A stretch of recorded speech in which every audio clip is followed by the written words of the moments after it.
रख हौसला वो मंजर भी आएगा, प्यासे के पास चलकर समुंदर भी आएगा। रख हौसला वो मंजर भी आएगा, प्यासे के पास चलकर वो समुंदर भी आएगा। थक कर ना बैठ ए मंजिल के मुसाफिर, मंजिल भी मिलेगी और मिलने का मज़ा भी आएगा। साथियों, मैं कुमार मनीष आपका स्वागत करता हूं इस चैनल के माध्यम से। साथियों, जैसा कि आपको पता होगा, पिछले कुछ दिनों से इस चैनल के माध्यम से आप और हम सभी मिलकर सीडीपी की तैयारी कर रहे हैं। जैसा कि इसी सीरीज का आज फर्स्ट नंबर क्वेश्चन है, क्या आधुनिक मनोविज्ञान का अर्थ है। इसी प्रकार 4 ऑप्शन आपको दिए रहेंगे, मन का अध्ययन या आत्मा का अध्ययन या शरीर का अध्ययन या व्यवहार का अध्ययन। तो कहता है कि आधुनिक मनोविज्ञान यानी अभी वर्तमान समय में जो मनोविज्ञान की बात हो रही है, इसका अर्थ होता है व्यवहार का व्यवहार का अध्ययन, यानी चेंज ऑफ आपका बिहेवियर। जब तक आपके बिहेवियर का अध्ययन जब उसमें होता है, ये आधुनिक मनोविज्ञान का अर्थ होता है। तो इस प्रकार क्या होगा, ऑप्शन नंबर डी जो है यह आपका करेक्ट हो जाएगा। जैसा कि आप देख पा रहे होंगे अगला क्वेश्चन, जैसा कि साथियों स्क्रीन पर यह क्वेश्चन जो है यह आता है। ये कहता है एक बच्चे की मानसिक आयु 5 वर्ष है तथा वास्तविक आयु 4 वर्ष है, तो उस बच्चे की IQ, ठीक ना। सबसे पहले 2 बात समझते हैं, समझने के लिए है क्योंकि अभी आपके परीक्षाओं में जो समय बचे हुए हैं। तो सबसे पहले जैसे कहते हैं मानसिक आयु क्या होता है।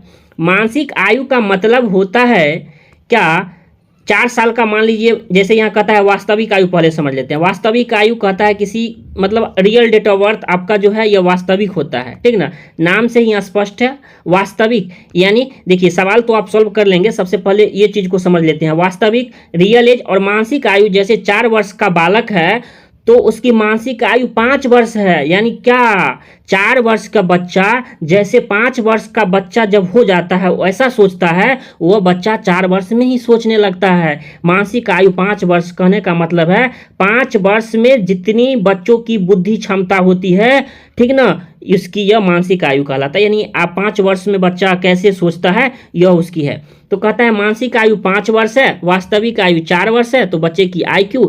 तो फॉर्मूला क्या होता है, मानसिक आयु क्या होता है, मानसिक आयु बटा वास्तविक आयु, और उसको क्या करते हैं 100 से मल्टीप्लाई करेंगे तो आपका यह निकल जाएगा। MA का मतलब होता है मेंटल एज, लिख सकते हैं, MA का मतलब होता है मेंटल एज, और CA का मतलब होता है क्रोनिकल एज, जो वास्तविक आयु होता है, ठीक ना। तो इसका ये हो गया। अब उसके फॉर्मूला पर हमेशा मानसिक आयु को आपके ऊपर में रखना है। क्या करना है, ऐसे आसान तरीका से मैं समझा रहा हूँ जो कभी नहीं भी अगर बनाए होंगे उनसे भी बन जाएगा। और वास्तविक आयु को नीचे रखना है और 100 से क्या करना है, उसको ऐसे कर देना है। उसके बाद कट करना है, तो कितना करेंगे 25, यानी 4 को 100 में भाग देंगे तो कितना हो जाएगा 25, यानी 25 को फिर 5 से गुना करेंगे तो कितना होगा 100 आपका 25 हो जाएगा। यानी कितना होगा, यह आपका 125। ऑप्शन नंबर क्या हो जाएगा 5, ये जो है ऑप्शन नंबर ए जो है इस क्वेश्चन का, तो ऑप्शन नंबर ए जो है यह करेक्ट हो जाएगा। तो समझ गए होंगे आप, हमेशा मानसिक आयु को ऊपर में लिखना है, उसके बाद वास्तविक आयु को नीचे से करना है, उसके बाद 100 से क्या करना है मल्टीप्लाई करके आपको कट कर देना है, ठीक ना। 25 पंचे क्या हो जाएगा 125, तो आपका उत्तर ऑप्शन ए करेक्ट हो जाएगा। तो 1 नंबर आपका यहाँ से फिक्स रहते हैं जो आपके परीक्षाओं में आते हैं, ठीक ना। तो मानसिक आयु भी समझ गए, वास्तविक आयु क्या होता है ये भी समझ गए।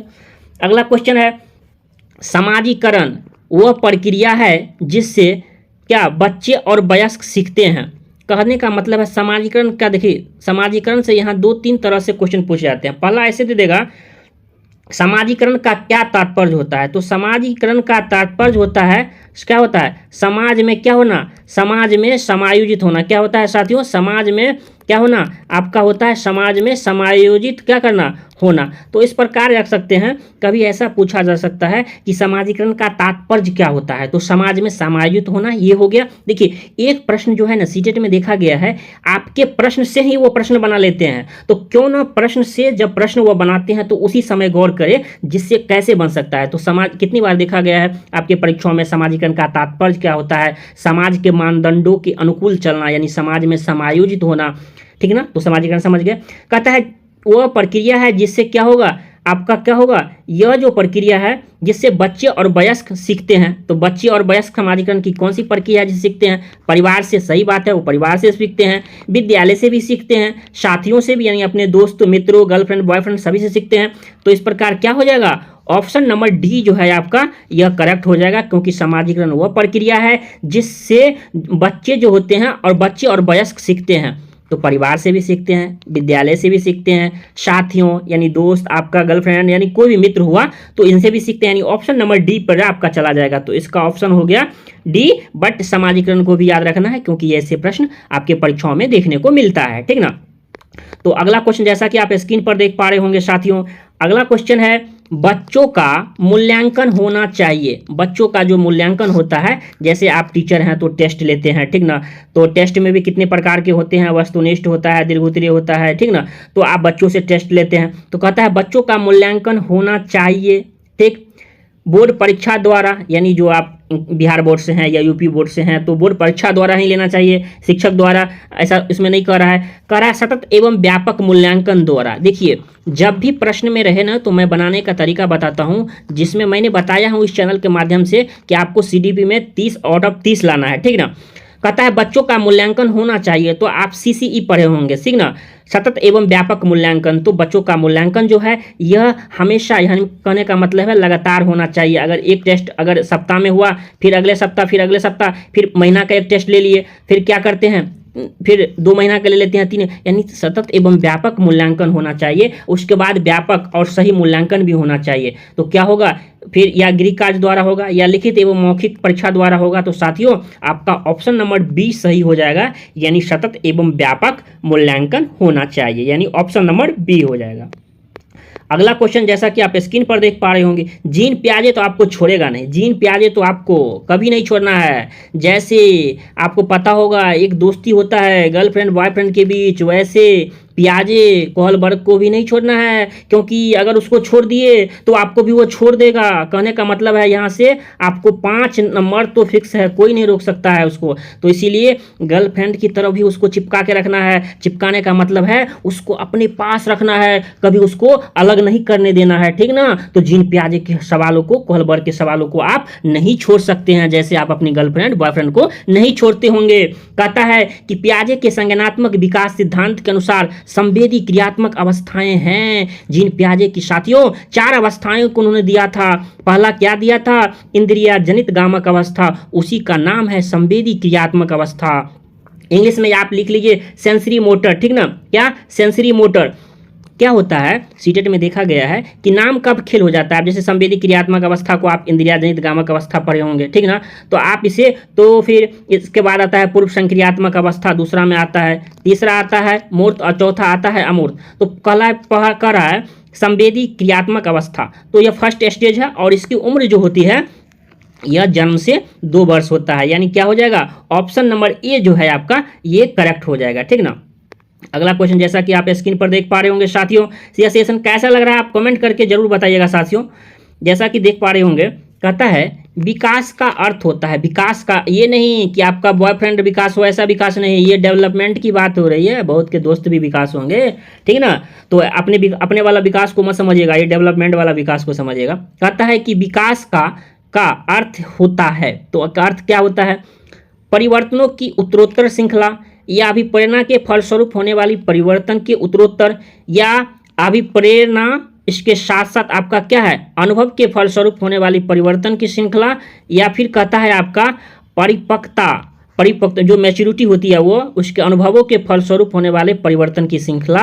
तो विकास का मतलब ही होता है, यानी क्या, विकास का संबंध मैच्योरिटी एवं एक्सपीरियंस के फलस्वरूप जो है हमारा यह परिवर्तन की श्रृंखला होती है। तो हमारा ऑप्शन नंबर डी पर चला जाएगा, क्योंकि विकास कब होता है, कैसे समझेंगे कि उसमें अच्छा, जैसे एक बात बताता हूँ, गौर से सुनिएगा। एक मान लीजिए 18 साल का लड़का है और उसको एक 18 साल की लड़की समझ लीजिए, अगर उसकी शादी हो जाती है तो ऐसे शादी करने का 21 साल, ठीक ना। लेकिन आप मान लीजिए कि मैं एग्जांपल थोड़ा एज में ज़्यादा लेकर के लेता हूँ, मान लीजिए 25 साल की लड़का है और 23 साल की लड़की है, ठीक। अगर दोनों की शादी हो जाती है, अगर उन्हें 12 बजे रात में अगर मतलब किसको, आपके हस्बैंड और वाइफ को एग्जांपल ले लेते हैं, अगर वाइफ को रात के 12 बजे कहते हैं कि मुझे समोसा खाना है, गौर से सुनिएगा, मुझे समोसा खाना है, तो ये जो होंगे नए शादीशुदा जो होंगे, ठीक ना, क्योंकि आपकी उम्र कितना है, मान लीजिए 24 साल है, तो उनके लिए रात में 12 बजे जाते हैं। वही जब 40 साल के हो जाते हैं, उसके अंदर जब पूरी मैच्योरिटी आ जाती है, तब एक दिन अगर वाइफ कहती है मुझे समोसा खाना है 12-1 बजे रात में, तो उनके हस्बैंड कहते हैं अभी सो जाओ बाबू, सुबह में तुम्हें खिलाएंगे।